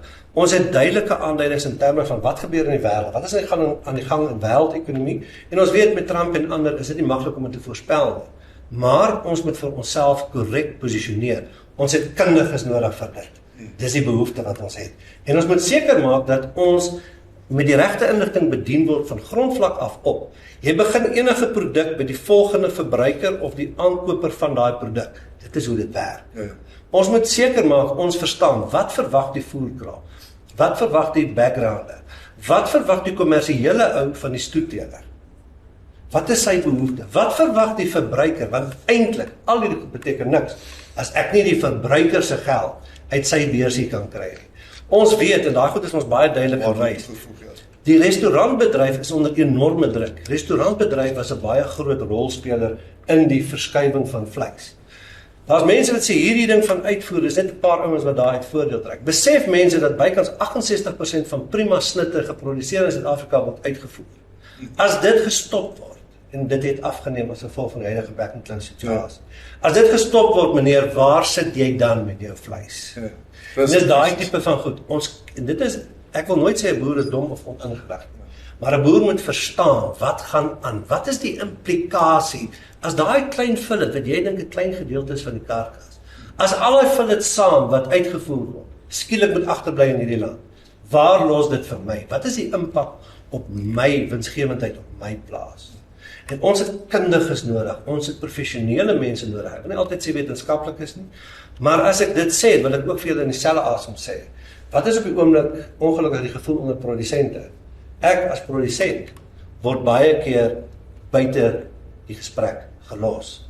As ek wil iets sê, dan word daar vir my gesê, nee, skryf jou brief aan jou provinsiale verteenwoordiger. Jou provinsiale verteenwoordiger sal dit eskaleer na nasionaal. En dan gaan nasionaal weer op daai lang roete terug rapporteer. Mense, ons het nie tyd nie. Die liewe Vader, jy moet betrokke maak, jy moet 'n verskil maak vandag. Jy moet 'n strategie op jou plaas. Hoe gaan ek seker maak dat ek in my geval, ek is 100% aangewese op beesvleis, maar my beesvleis moet vir my harder werk. Ek het vertikaal uitgebrei op my plaas. Ek moes, en ek wil, en ek geniet dit. Dit maak my volhoubaar, dit maak my winsgewend. As ek dit nie doen nie, het ek probleme. Die ou wat die melkkalf het, hy moet seker maak hy kan 'n melkkalf verkoop teen 'n premie. Dis die goed wat die verskil maak.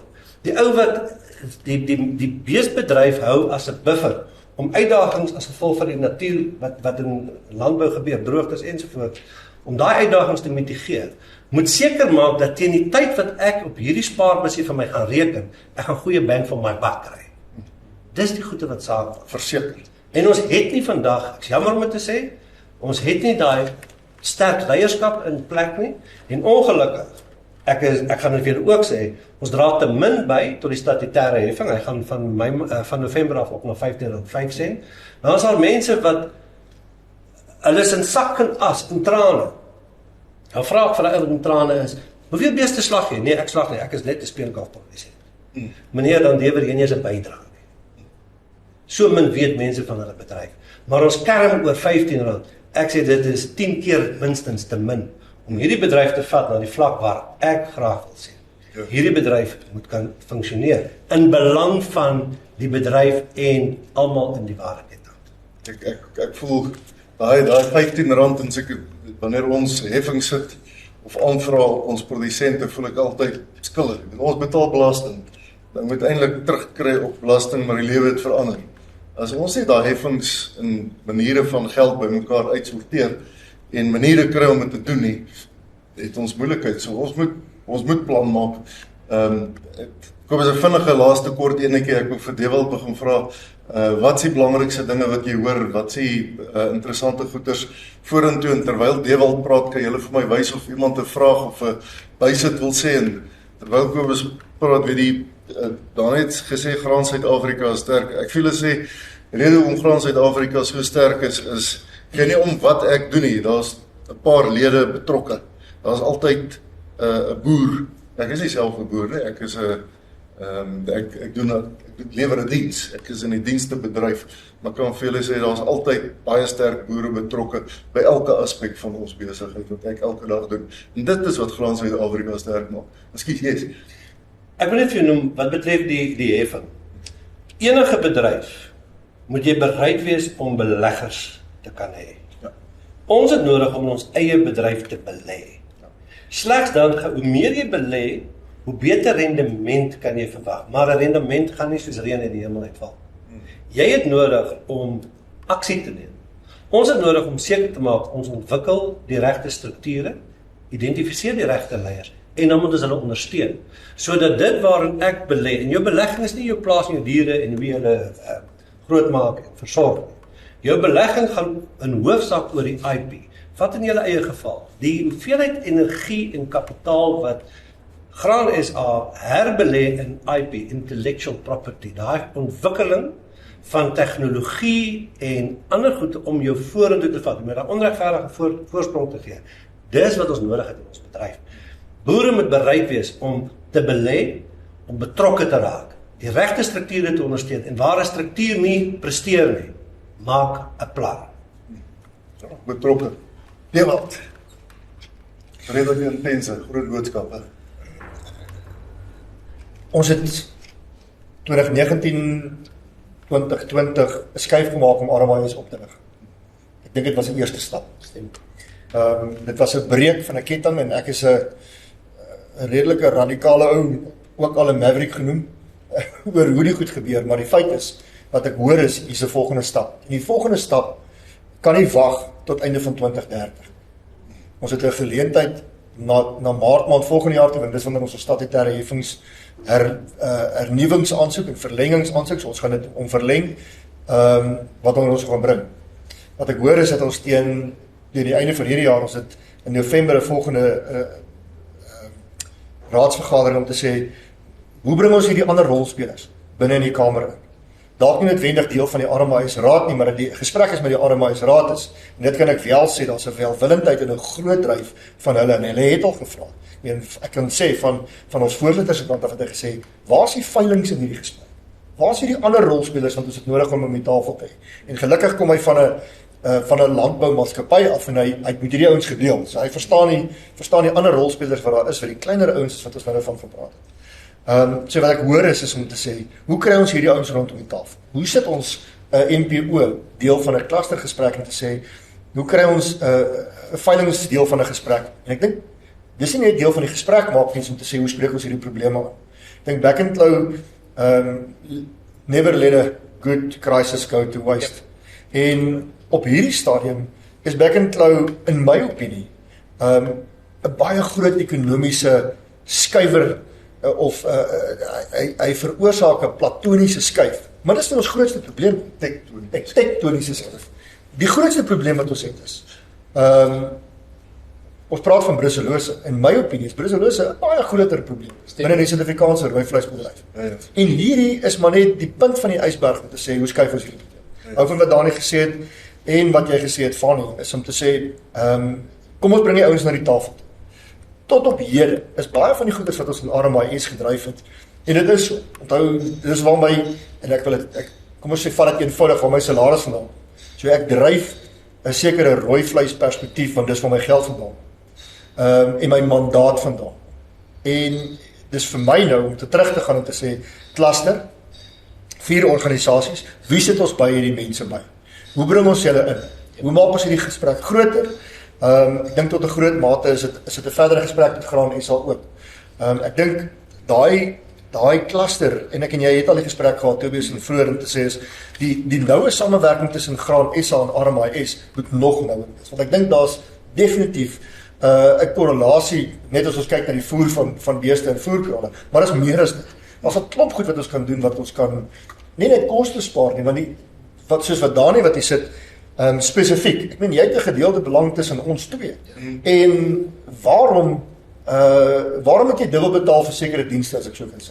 Ek dink dis 'n ander ding wat ons moet aanspreek rondom sekere dienste wat gelewer word, wat 'n koste kan afbring, dat ons net bysit, So ek dink daar's definitief ander belange wat ons ook na kan kyk en kostebesparings vir die totale waardeketting. Daai belasting wat jy van gepraat het, dink ek, en die lede bydraes moet ons definitief ook in ag neem en sê wat spreek ons definitief van en hoe teen ons daai landbou-ekonome wat daarin na verwys het.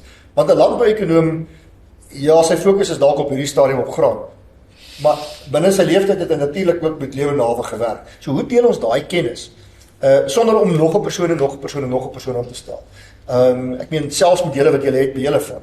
Daar sekere ouens wat ons op die grond het wat sekere en ons het ook al hierdie gesprek gehad wat sekere funksies kan verrig wat gedeel kan wees onder andere. En ons moet die totale lewende hawe en ek wil amper by hierdie gesprek die volstruise insluit. Dalk nie noodwendig die eiers en die hoenders nie, hulle lyk so 'n bietjie anders as ons. Maar die volstruise speel 'n ongelooflike belangrike rol dit wat ons ook en rooi vleis. Ja. So ons moet daai ons bytrek en sê, wat het julle geleer? Veral op lessons learned. En dis hoekom ek trek vir Adrian Olivier wat 'n verjaardag by hulle is baie in met gesprek en sê, hoe doen julle hierdie goedes?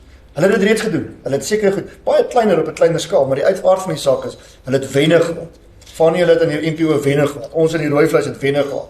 Julle het wenne gehad. Maar ons praat te min oor hierdie wenne en hoe sit ons op mekaar te voor. So wat ek hier uitvat is, vir my is dit om terug te gaan nie net na my raad en by die klusterlede om te sê, hoe trek ons die mense?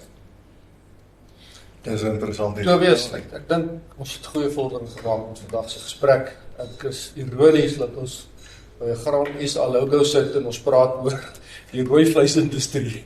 Dit sê wat Kobus sê, hier's foute aan die agterkant.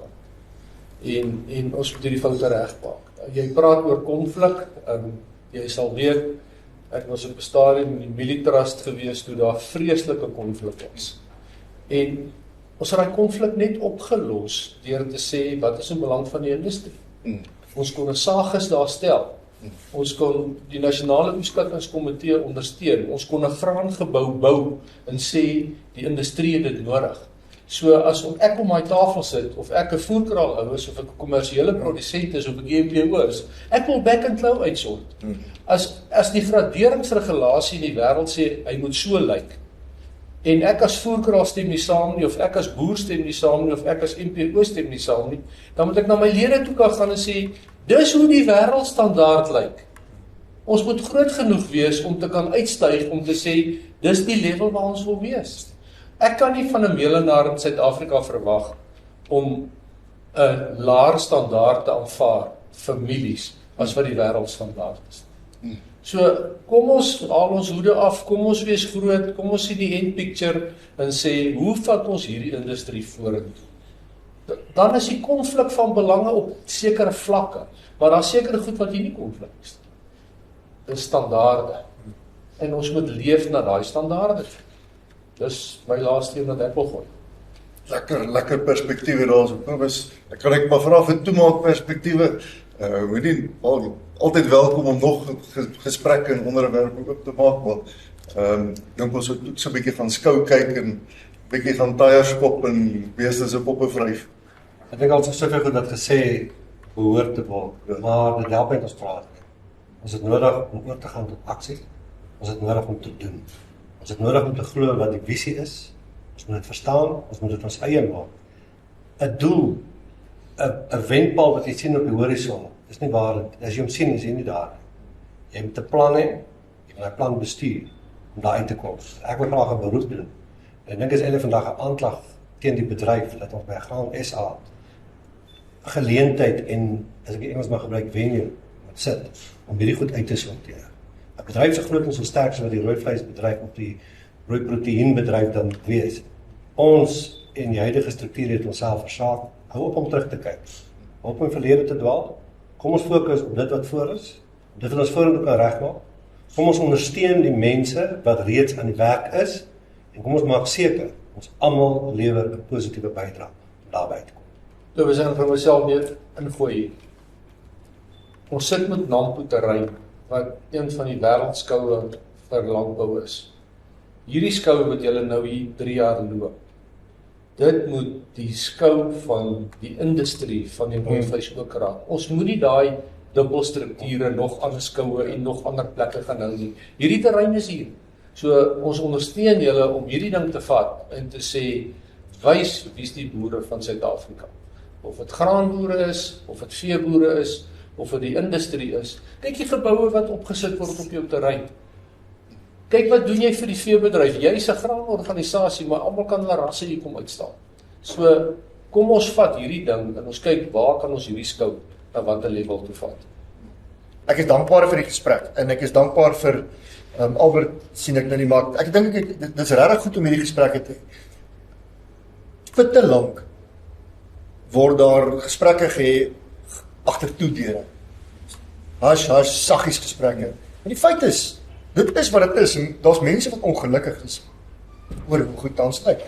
Daar's mense wat ongelukkig is oor dat RMIS en Dewald sekere goeders doen. En ek waardeer en is een van ons wat sê, loop my tromp op en sê vir my. En ek sê dit altyd, hier is my selfoonnommer, as jy nie hou van wat ek doen nie, bel my dit as 'n gesprek kan hê. Maar moenie 'n Facebook warrior vind, wat noem hulle 'n keyboard warrior wees. Daar agter 'n trekker trappie prater wees. En dit daar doen waar ek nie kan kommentaar gee of beleid is nie. Kom sê dit hier dat ons hier gesprek kan hê en ek my argumente kan neersit en joune kan hoor. En ons praat hierdie ding deur. Ons sê vir mekaar, dis waar ons saamstem. En dis wat ek vra. Ek vra dat ons meer sulke gesprekke het. En dat ons openlike gesprekke het rondom wat die probleme is wat daar is. En nie wegkruip agter rekenaars, want op hierdie stadium, en ek sê dit weer en ek herhaal myself, maar daar is soveel goede wat op sosiale media gesê word en oop briewe wat geskryf word vir wie weet wie. Het die gesprek en as jy man genoeg gestaan op en kom na my toe of bel my en sê vir my, dis waarmee ek 'n probleem het en dan hier die gesprek. En ek dink ek is dankbaar vir jou. Ek kan daarom ons appel sê, jy is altyd, dis jou private en publieke lewe daai. Tobias, ja, ek dink ons gaan definitief meer as 'n verenigde front moet optree. Ons gaan definitief meer vertroue moet skep na buite toe. Ek dink dis van die belangrikste boodskappe wat ek het. Ek dink daar's werk om te doen ook in terme van hoe stel jy 'n heffing saam? Hoe gaan hy wees dat hy meer aanvaarbaar is vir almal? Waar moet hy sit? Wat sy impak is? Ons sit in die suiwelbedryf byvoorbeeld nou vir die laaste 20 jaar met 'n heffing wat deur die sekondêre bedryf beheer word. Hy word deur hulle betaal. Mens moet ongelukkig ook nie dit miskyk nie, dat daar is 'n belastingvoordeel binne in dit. So as jy heffing betaal, kan jy teen belasting aftrek. Daai heffing is gewoonlik speel hy homself maar uit binne in 'n waardeketting. So die produsent betaal hom in 'n manier, die verbruiker en die verwerker betaal hom ook in 'n manier, maar jy moet hom ook strategies kan plaas sodat sy belasting aftrekbaarheid op vir almal. Dis 'n moeilike een. Dis baie moeilik om te sê waar vat jy. Jy weet nou waar RMIS heffing is en waar ons heffing lê. En hoe dit toegepas word, maar ek dink dis ook 'n gesprek want dit kan ook vertroue skep op die ou en of 'n geleentheid skep vir die boer om te sê, maar okay, dit beteken vir my nog iets anders ook. Nee, kyk, dis 'n lang debat het daai. Die feit van die saak is geen om waar hy afgetrek word nie. Hy's 'n belasting op ons bedryf. Dis 'n belegging wat ons moet maak. Elke sent wat ons daar uitkry, moet ons bitter seker maak. Ek dink dis 'n groot voordeel wat ons het. Dewald weet, jy kan dit ook los vir staatsinstellings. Ek dink ons maak 'n groot uitsondering nou waar ons geld inkry. Ons kan dit verantwoordelik bestuur, ons kan dit self bestuur. Maar op die einde van die dag is dit kostes wat deur die eindverbruiker betaal word. Ons moet dit aanwend om seker te maak ons ekonomie groei. Ek wil vir almal van julle baie dankie sê. Daar's nou baie gesê van Graan Suid-Afrika, maar ek wil wel beklemtoon, hierdie is NAMPO. Ons het spesifiek gebruik ons die naam andersins. Ons logo hier agter is omdat nou so 'n pragtige fotootjie is. As jy teen 'n wit agtergrond sit, dan verdwyn Dewald se bles. Dit lyk asof hy sy kop is. Maar dis 'n voorreg. NAMPO is 'n nasionale bate. Dit is vir almal daarso. Ons is bevoorreg en ons is rentmeesters. Dis nie ons sinne nie. Dis almal sinne en daarom is dit lekker om julle te verwelkom hierso. Dis julle huis ook. Maak julle self tuis. speel lekker. Ek dink hier's 'n klomp belangrike insigte, 'n klomp strategiese goeders en 'n klomp aksies wat ons kan uitvoer. Dankie vir die insette. Dit was 'n baie goeie gesprek geweest. Lekker dag. Dankie.